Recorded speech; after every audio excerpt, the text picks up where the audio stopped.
بھارت اپنی پالیسیوں پر نظر ثانی کرے، وہ اپنی مرضی ہم پر مسلط نہیں کر سکتا۔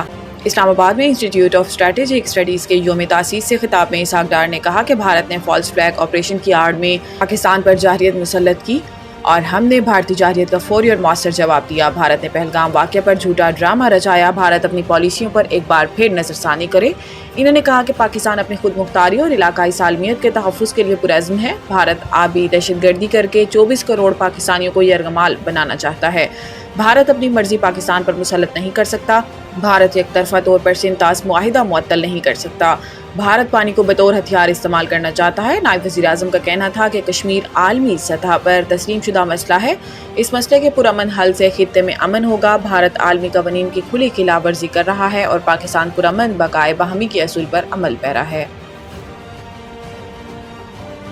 بجٹ میں ٹیکس چھوٹ حاصل کرنے والے اداروں کی فہرست میں اضافہ۔ تفصیلات کے مطابق اس میں سابق صدر پاکستان اور ان کی بیوہ کی pension, State Bank of Pakistan اور State Bank of Pakistan Banking Service Corporation, Federal Board of Revenue Foundation, Pakistan Council of Scientific and Industrial Research اور Pakistan Water and Power Development Authority کو ٹیکس چھوٹ دی گئی ہے۔ اس کے علاوہ Pakistan Agricultural Research Council, Pakistan Water and Power Authority کی کارپوریٹائزڈ ادارے، وزیر اعظم خصوصی فنڈ برائے دہشت گردی کے متاثرین، وزیر اعلیٰ پنجاب ریلیف فنڈ برائے خیبر پختونخوا کے بے گھر افراد، I D Ps, national disaster risk management fund اور سپریم کورٹ آف پاکستان کو ٹیکس چھوٹ دی گئی ہے۔ رپورٹ کے مطابق دیامر بھاشا اور محمد ڈیمز فنڈز، وزیر اعظم کا COVID relief fund 2020، national endowment scholarship for talent, securities and exchange commission of Pakistan, privatisation commission of Pakistan اور فوجی فاؤنڈیشن کو بھی ٹیکس چھوٹ دی گئی ہے۔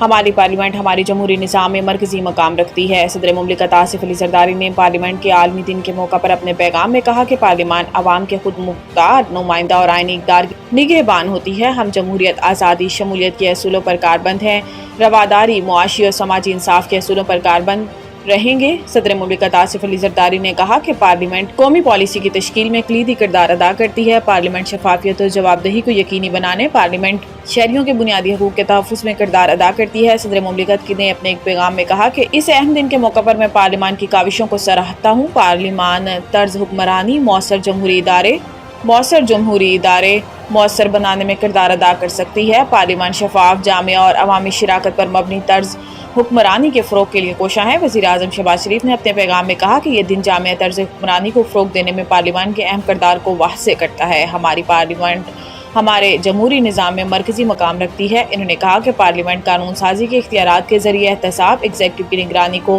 یقینی بناتی ہے۔ وزیر اعظم کا کہنا تھا کہ صنفی مساوات اور سماجی تحفظ کو آگے بڑھانے کے لیے پارلیمان کا کردار اہم رہا ہے۔ محکمہ صحت سندھ نے مچھروں سے پھیلنے والی بیماریوں پر قابو کے لیے WHO سے مدد مانگ لی۔ کراچی محکمہ صحت سندھ نے عالمی ادارہ صحت پاکستان میں نمائندے کو خط لکھ دیا۔ محکمہ صحت کے خط میں سندھ میں مچھروں سے پھیلنے والی بیماریوں پر قابو پانے کے لیے عالمی ادارہ صحت سے تعاون کی درخواست کی گئی ہے۔ خط میں کہا گیا ہے کہ بارشوں اور موسمیاتی تبدیلیوں کے باعث مچھروں سے پھیلنے والی بیماریاں بڑھنے کا خدشہ ہے۔ عالمی ادارہ صحت کیس مینجمنٹ، تشخیصی سہولیات اور انڈور سپرے میں تعاون کرے۔ خط میں مزید کہا گیا ہے کہ طبی عملے کی تربیت کے لیے بھی WHO سے تکنیکی معاونت کی درخواست ہے۔ عالمی ادارہ صحت کے مسلسل تعاون پر شکر گزار ہیں۔ WHO کی مزید معاونت سے مریضوں کو فائدہ پہنچے گا اور صورتحال بہتر ہوگی۔ پنجاب بھر میں پری مونسون کا نیا سلسلہ، آئندہ 5 دن کے لیے موسم کی پیشن گوئی۔ محکمہ موسمیات نے خبردار کیا ہے کہ لاہور سمیت صوبے بھر میں پری مونسون بارشوں کا نیا سسٹم آج دوبارہ پاکستان میں داخل ہو رہا ہے، جس کے باعث اگلے 4 سے 5 روز تک وقفے سے ہلکی اور تیز بارشوں کا سلسلہ جاری رہے گا اور تیز ہوائیں چلنے کا بھی امکان ہے۔ آج لاہور شہر شدید حبس کی لپیٹ میں ہے۔ دن کے اوقات میں ہلکی بارش جبکہ رات گئے تیز بارش کی پیشن گوئی کی گئی ہے۔ موسم کی یہ خوشگوار تبدیلی شہریوں کے لیے کسی حد تک سکون کا سبب بن سکتی ہے، تاہم متعلقہ اداروں کے لیے یہ ہنگامی صورتحال کی وجہ بھی بن سکتی ہے۔ صوبائی دارالحکومت میں آج کم سے کم درجہ حرارت 26 جبکہ زیادہ سے زیادہ درجہ حرارت 32 ڈگری سینٹی گریڈ تک رہنے کی توقع ہے۔ گزشتہ روز ہونے والی بارش سے نہ صرف شہری زندگی متاثر ہوئی بلکہ لاہور ڈیولپمنٹ پروگرام بھی شدید متاثر ہوا۔ متعدد مقامات پر ترقیاتی کاموں کی وجہ سے سڑکوں پر پانی جمع ہو گیا، جس سے شہریوں کی آمد و رفت میں دشواری کا سامنا کرنا پڑا۔